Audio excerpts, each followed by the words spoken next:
Today we're on the second section of the Green Link Walk. Makes our way down from the Ice Centre and the Lea Bridge, down Regents Canal and ending at Angel Underground Station, after going through the centre of Hackney. So we're starting off here where the first stage finished at the Ice Centre, although officially it starts at a random bus stop W, let's say the Ice Centre, because that makes a lot more sense, rather than there's a lot of random bus stops for starts and finishes on this route, which I'm sure has some meaning, but if you're taking the walk, think about the Ice Centre. So we head here along the Lea Bridge Road, crossing over the Lea Bridge and turning right down onto the River Lea. Then we take the first right turn down to the Lea towpath and walk briefly along the River Lea. You can see it's being canalised, so you can take canal boats down here, and there's actually a series of locks here. It's a very pleasant, quiet spot, almost reminds me of bits of Wimbledon. Very much away from the buzz of city life, but we turn quickly into the park straight after the Prince of Wales pub. Walk diagonally across this Millfields Park. There's a series of funny faces drawn on the cycling and walking signs here, and you can see it's again a very popular spot for running, cycling, walking, and really glorious on this sunny day. There were dozens of people sunbathing, who I'm trying not to film in their bikinis, but we're certainly soaking up a lot of sun. And series of very old trees as well. It's obviously been a well-established park here for a long time. Now as we approach the end, we have to go past the cafe, which apparently, according to the Jauntly review, is a very good cafe. But three roads meet, a bit of a crunch here, and when you cross over you need to go down this first one here, which is Millfields Road. And again we're back into residential housing, and it's a little while before we get to another green space. I don't know if you've been keeping count. I think we're probably up to about 15 green spaces so far, maybe a little bit more. A bit of a hill here, but nothing too strenuous. I'd say the camera is pointing down, so it makes it look a lot worse than it really is. And just watch out as you walk through these leafy suburbs. People do tend to drive a little faster than maybe they should down here, especially when you're driving near to home. You always drive faster. There's a sign for keep going straight on the lamppost there. It is pretty well signposted, but I'd say at the beginning of that street it wasn't necessarily obvious. You get used to there being signs saying go straight, turn right, and the absence of a sign, you sometimes become a bit neurotic that maybe you've missed a turning, and there were a couple where I did, but largely pretty well signposted, this one. And because at this being made 2025, it's 1 year old, so the route is still in a very good preserved state. Sometimes the capital ring, the signs can be a bit damaged. And here we're into Clapton, and this is Clapton Pond. There's a fountain, park area, very pleasant leafy little park, but having cut through it we cut across the road at the Pelican Crossing and go down Downs Road, and again quite a long crossing here. Just cross over at the zebra crossing, but keep going down Downs Road. And at the very bottom there's a mosaic of dogs, which apparently it's a tribute to 22 species of dogs, as well as some of the wildflowers found on the Downs. The Downs is an unusual name for this area. I wouldn't say It's not what I would think of as downs. I would suggest that it used to be downs before so many houses were built here. Downs actually comes from a Celtic word, dun, which means a fort or fortress. So it basically means that it's a fortified settlement. It's a little bit like burg or borough in Germanic languages. So often it just means there was a hill and there was a hill fort. So the suggestion from the name is that this area had some form of hill fort, long lost to time, and now it's just a pleasant open space where people walk their dogs. I have to say, I stopped at that water fountain. It was a warm day and it was very much what the doctor ordered. So then you head down Clarence Road here, or we turn on to Clarence Road here. I would suggest that's probably got something to do with the Duke of Clarence. And there's a Black Cat Cafe, which apparently is one of the best vegan cafes in London, though I didn't have time to find out. I was doing several of these sections in a go, so no rest for the wicked. We turn left here next to Black Cat, that vegan cafe, and heading down towards Clarence Place and into Clapton Square, which, if you're visiting London, squares were sort of semi-formal gardens often built in the middle of housing. So back in particularly Georgian, Victorian, in central London, you'll see rows of houses around a park, and there'll be a small park which is often quite leafy, some pleasant trees. In a larger one may have fountains or a playground like this, a little bit of wilderness. But in some cases they're gated and it's just residents that have keys. In larger ones like Lincoln's Inn Fields or Berkeley Gardens or Clapton Square here, they're open to all. Now, going past these rows of tombstones and tombs, there is a church in the background. There's a little plaque there for a blind beggar. The church is St. John at Hackney. And bottom of the path there's a small sign that says, "Hereby was seen for many years blind Fred, a sunny soul." And then it's written again at the bottom in Braille. Presumably it says the same thing. But we continue past rows of old tombs, and churchyard is more a walking area today.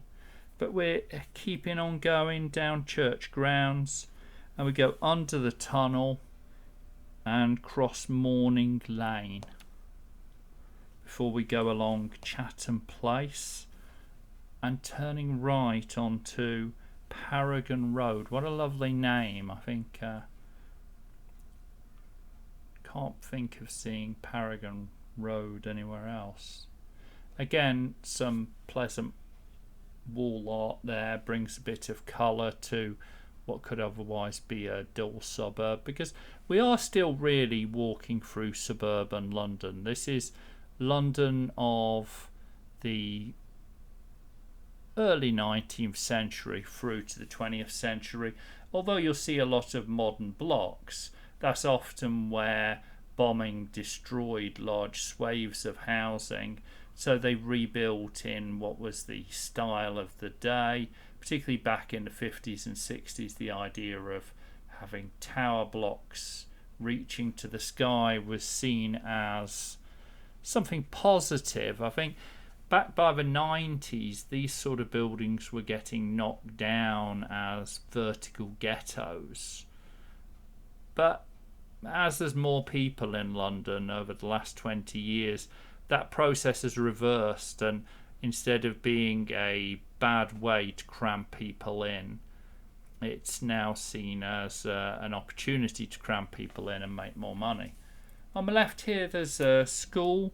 It's actually 505 years old, dates back to 1520. Quite a old school. Certainly not in those buildings. But we're turning right now, we're into Hackney itself. On the right is the picture house, the cinema, town hall ahead of us. Hackney Empire is the red brick building there, and there's a pleasant square with some big palm trees and some large sculptures there, 9-foot high figures made out of apparently 30 Hackney residents captured in 3D and put together to represent the deep roots of Hackney's Windrush community, and just to the right is Windrush Street. But we're making our way past Hackney Library and Hackney Museum, which we will have to visit in a future museum visit. We do the museum tours on Monday Museums. We're heading down Reading Lane and across Hackney Grove, and there's all cycle and walk only down here, so a pleasant car-free environment. Before we're coming through into Martello Street, which opens up and becomes London Fields on the right. Yeah, lovely painting on the end of the pub there, and someone obviously likes blue house, blue Ferrari, blue, I think it was Fiat. And we're turning right after we pass this beautiful pub on the park with a 3D or semi-3D art installation on the side that's very striking. Before we turn into London Fields, and again take the path on the left. The instructions on Jauntney were a little bit vague. Continue until you arrive at the main entrance. Head into the park diagonally across. Well, it's actually the one to the left, not the one diagonally, although it does cut diagonally across the park. Again, very sunny, a lot of dog walking, a lot of leafy shade, and certainly a very vibrant park. I was quite surprised how busy the parks were on this stretch. Maybe it's partly that I walked on a very warm day where myself I was tempted to sit down and soak up some sun rather than walk a 15-mile route through London. But it certainly, they were much more active than some of the parks in suburbs you'd see on a weekday. But then we're heading down Lansdowne Drive and turning into Albion Drive, making our way down to Queensbridge Road. You can see a mixture of Georgian, Victorian and post-war architecture here. This street in many ways reminds me almost of some areas around Kew. Maybe slightly smaller gardens, but around Kew Gardens on the way to Kew Gardens themselves, you have some similar streets with a lot of old, well-established trees, pleasantly groomed, quite well-off area. This has a similar look. And certainly some beautiful Georgian buildings. I love the porticos on them and the lovely windows. In the end we cross Haggerstone Road and we have Stonebridge Gardens. So we'll walk along the side of Stonebridge Gardens, which is a fairly decent sized park. Larger than you'd expect with gardens. Gardens normally means a piece of parkland in the middle of a housing development, whereas that's quite large. Then we head down here underneath the bridge. This is a railway bridge into London, because we are now getting into what about zone 2, so hopefully you understand the London zone system with trains. Effectively 1 and 2 are inner London, 3 and 4 I'd call inner suburbs, 5 and 6 are a bit further out, sort of outer suburbs, and then you do have numbers past 6, which is generally about how far out they managed to build the railway, and they cost quite a bit more to get to. if you are travelling in London for the first time, zone tickets are by pairs of zones. So if you can keep within zone 1 and 2, it's much cheaper than if you have to go out to zone 5 to come back in. At the same time, if you can avoid zone 2 and 3 altogether, it works out quite a bit cheaper on your ticket fare. And we head down towards, on the left here is Metropolitan House, built in 1866. There's a long stretch walking along the same road, so we'll skip ahead slightly because it's quite a suburban walk, this. I actually picked it because a lot of London is like this. It's not the London that people see on TV or maybe see as a tourist, but there are large swathes of London which are actually housing with pleasant leafy roads, long stretches of well looked after hedgerows and gardens, cars rammed in wherever they can fit them, and in much of London, certainly if you're in zone 2 and 3, a lot of parking hangars for bikes. And it is a much more active and leafy and pleasant city in many ways than the sometimes overcrowded areas that tourists spend a lot of their time. It's a pleasant walk. It's a part of London that you might not go to as well, the whole of this route, although probably the second half of section 3 and the first half of section 4 are bits that a lot of tourists would go to. The first half of section 2, all of section 1, and probably the end of section 4 are parts of London that if you don't live in London you're unlikely to go to. And despite what you might read on the news, London is a safe city to walk around during the day. I would say I did smell a lot more drugs than you might expect walking through these park areas, but I think that it isn't surprising in London. We just cross over here at the crossing.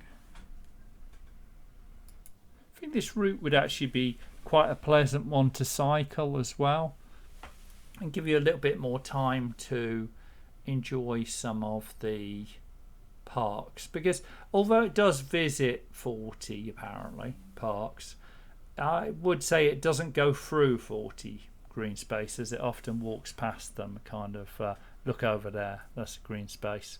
But here down this little alley over New North Road, I'm heading down Spellbrook Walk towards, there's a small playground there on the left, and at the end of Spellbrook Walk we cross over Bazier Street and head up Prebend, which is a very unusual name. I'm not sure of the origin of that, but it's a road which bends a lot. It's quite easy to think you've turned onto another road, but actually you're still winding along Prebend Road. I had to stop a couple of times to check. Here's St James's, Islington. It was built in 1875 for the new houses here because London was starting to extend out this way. They built a series of houses, so they needed a church for it. And you see a little sign there to cross at the crossing if you're walking the other way. Crossing over Packington Street, you can see a mural on the right there, which is quite pleasant. We're walking down into Packington Estate. And we're on the home stretch on this section.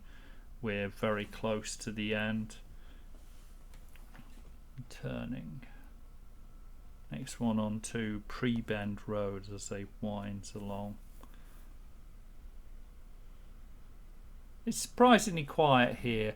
You are about half a mile from Angel Station, so really are in central London here, but this is the outskirts of central London, which often feel a bit like this. They're very close to London, so there's a lot of housing, but they still actually feel very suburban and quiet and leafy.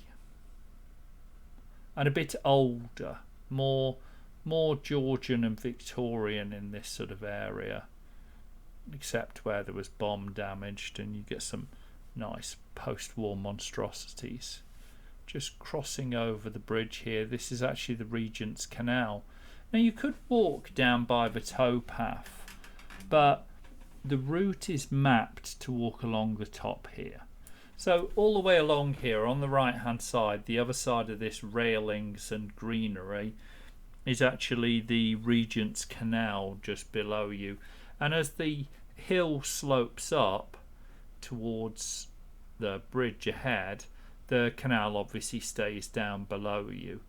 I mean, they could have worked the route to walk along that stretch, but it is a very popular thoroughfare, the canal. It's a good way of cutting through this part of London, avoiding all the transport. And here it goes into a tunnel underneath us, runs through Angel underground. But we're going to keep going up here, which possibly is why the route didn't go that way. And at the end of the road here is Angel Station, so you really are in central now, and you can see pretty busy, lots of people about, but still a green and leafy view of London. So as we come to the end here, Angel Station's on the left. I hope you enjoyed this second section. Please do join us for section 3 next week. We'll be heading down to St Paul's from here, but not taking the tube or the grubby city streets, but weaving through the quiet and leafy side of London. So please do like and subscribe, and hopefully we'll see you next week.